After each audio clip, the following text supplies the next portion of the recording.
Lucas capítulo 2, a partir do verso 25, narra uma história maravilhosa, né?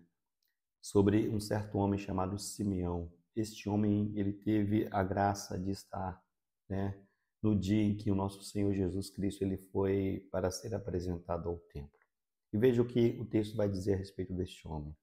Havia em Jerusalém um homem cujo nome era Simeão. Este homem era justo e temente a Deus, esperando a consolação de Israel. E o Espírito Santo estava sobre ele. E fora-lhe revelado pelo Espírito Santo que ele não morreria antes de ter visto o Cristo do Senhor.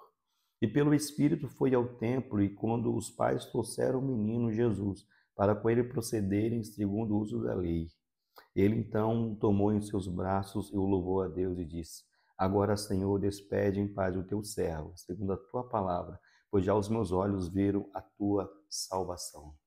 Esse é um texto maravilhoso e que atrai muito o meu coração, pois nesse texto, onde Lucas está narrando, né, o dia em que o nosso Senhor Jesus, quando criança, foi levado pelos pais para ser apresentado no templo como a lei ordenava, né? Nós temos aqui a história deste homem, Simeão.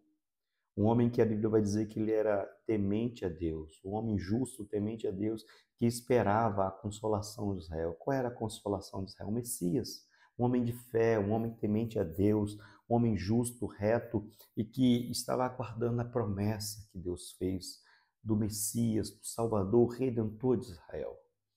E este homem, diz a Bíblia, que o Espírito Santo estava sobre ele. Oh, aleluia! O Espírito Santo estava sobre este homem e ele foi revelado pelo Espírito Santo que ele não morreria sem antes que visse a salvação de Israel. A Bíblia diz que pelo Espírito Santo ele foi ao templo. Eu amo esse texto porque esse texto ilustra para mim o que é a vida de um homem, de uma mulher, do jovem de Deus, conduzido pelo Espírito Santo. O que é uma vida possuída pelo Espírito Santo? O que é uma vida cheia do Espírito Santo?